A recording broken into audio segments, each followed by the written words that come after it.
Alors, ma relation avec la spiritualité, au départ, c'était hyper connecté à l'esprit et notamment à ce qui est invisible.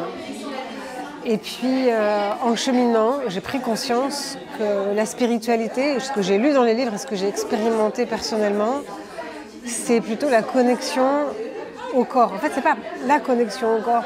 Plus précisément, ça serait la connexion entre l'esprit et le corps ou l'interpénétration entre l'esprit et le corps. Et c'est un vrai processus de transformation pour moi de comprendre que la spiritualité, en fait, elle est matérielle. C'est brancher l'esprit au corps ou interpénétrer l'esprit au corps. Quand l'âme agit dans la matière pour exprimer en fait la lumière dans des mises en action. Donc la spiritualité, elle est devenue très matérielle après avoir été très invisible.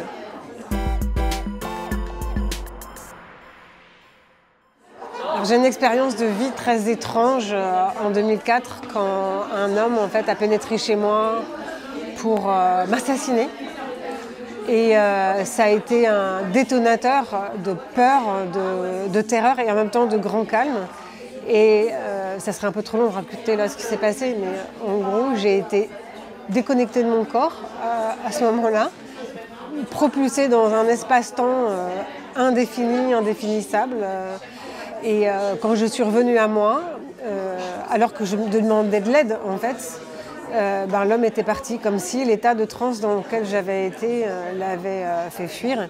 Et ça a été le début vraiment d'une seconde vie pour moi, parce que ça m'a propulsée vraiment sur mon chemin de vie, qui consiste justement à décrypter le sens des épreuves pour nous propulser sur notre chemin de vie. Et je l'avais expérimenté vraiment moi-même, d'une épreuve peut naître quelque chose qui est absolument fondamental pour soi.